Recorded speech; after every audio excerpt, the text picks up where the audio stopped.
Hi everyone, welcome to the third video of this series of tutorials I'm making about sound manipulation, especially using the Ableton and using instruments and effects within Ableton Live. And here with my mate Adam Elemental, who runs his own company called Note Audio.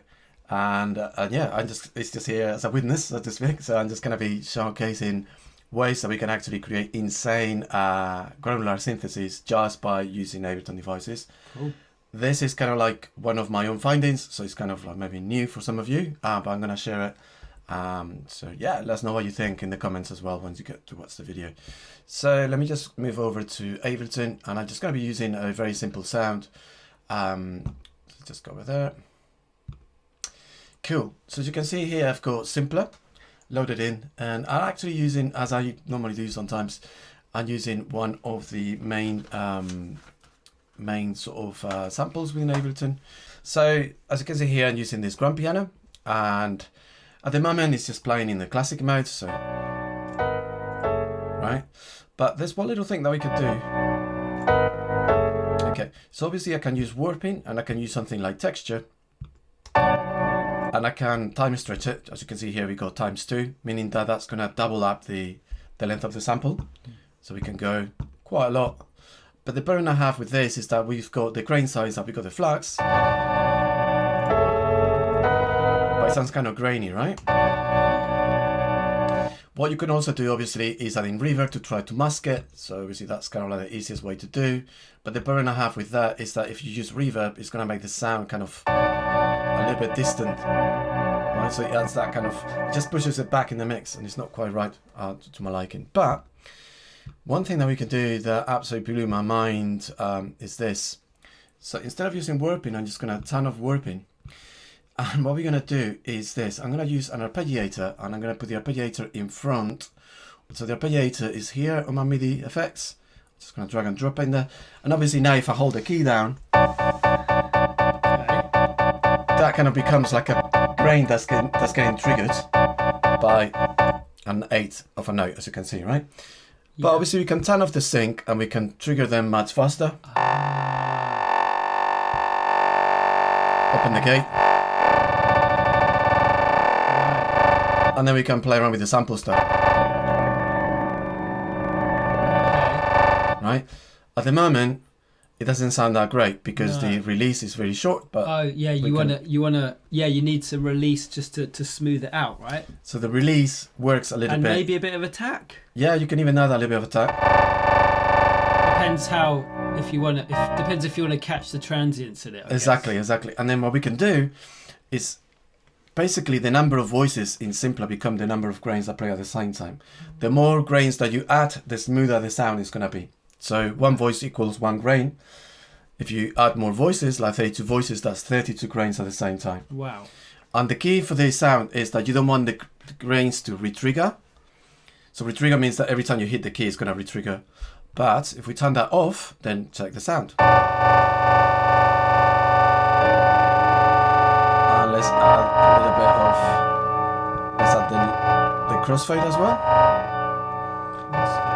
Right, and let's bring the length down.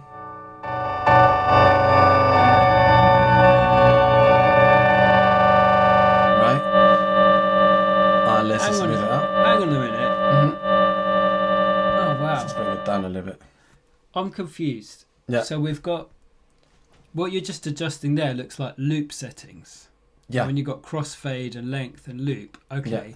But aren't we making our own loop in the arpeggiator, with the arpeggiator re-triggering from a certain point? Isn't that its own loop?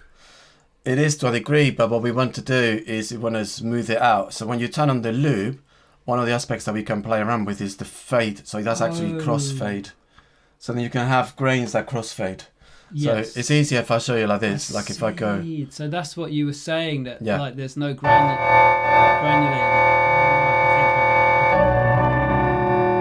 Let's up the rate. Right. At the moment you might be thinking, okay, that's okay. Right. It's maybe not smooth enough.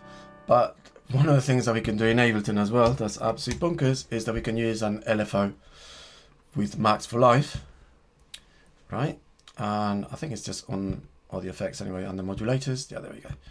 So I can just drag and drop.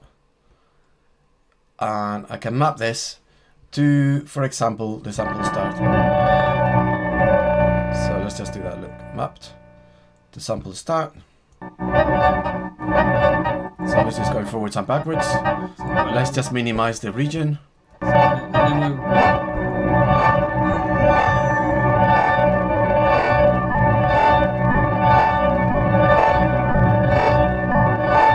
let's just randomize that. So you can also randomize this loop.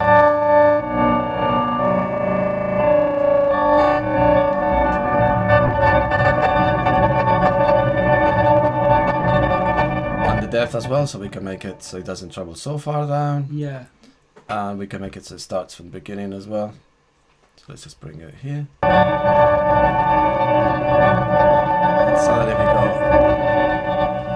suddenly we got like a sound that's smooth that uses fade. Okay, that's now starting to.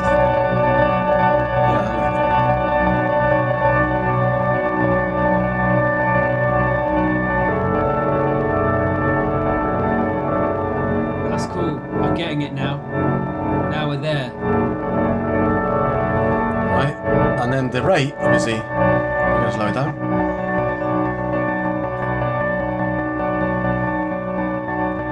So it's just like triggering the grains. Yes. Really slowly, but you can speed up. Well, if you add a little bit of a tap to the envelope, yeah, that could soften that a little bit. If we're going for a pad type thing, that'd be, yeah. And then if you move the rate up again, that's it. See how that's it. Because then you can hear what's the individual transition. Smooths it out. But now we got like an absolutely amazing kind of texture. And then of course we can play around with randomizing. And we can randomize the panning. And suddenly we got like a really nice stereo. Wow, because it pans every single time. Yeah, and we got 32 voices. So that's 32 grains running at the same time.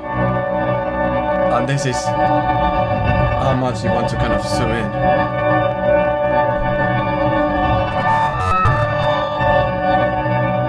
It's pretty amazing. What a cool way to make a pad. So you could like, yeah. And you can make this a little bit more subtle. Obviously the randomizer is going to be too crazy, right? You can bring the depth down.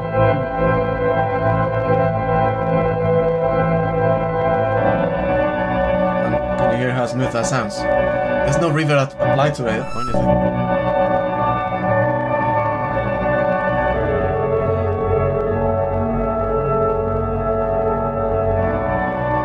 It's great. And that's one thing that you can do. As you can see here, I'm using the Arpeggiator. The Arpeggiator actually works as adding more grains to the sound, up to 32 grains. And then with the release, the attack is almost like controlling the grain shape, if that makes sense, to kind of smooth out the grains. And the LFO just randomizes the grains, so can turn it more into like a texture type sound. And the rate's a bit too fast, you can hear it a little bit, but if we slow it like that.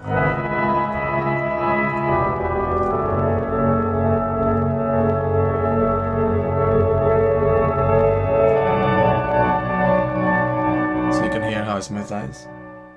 Wow. Anyway, so yeah, so no need, I mean, I would say no need to use third-party kind of like granulators, but it is possible within Ableton to create a fairly complex granulator just by using an Arpeggiator. Make sure that the number of voices is set to like 32 voices, and using an LFO to kind of randomize the grains ever so slightly, so you get like an interesting kind of texture sound. Great. Anyway, I just wanted to share that. Hector. No worries at all. So thanks so much, guys. I hope you enjoyed this video. Wicked. So thank you so much for watching, and yeah, leave your comments, as I say, leave your comments below, right, because it's YouTube, and give us a like if you like, or you can subscribe to the channel as well, and yeah, enjoy. Cheers, guys. Cheers.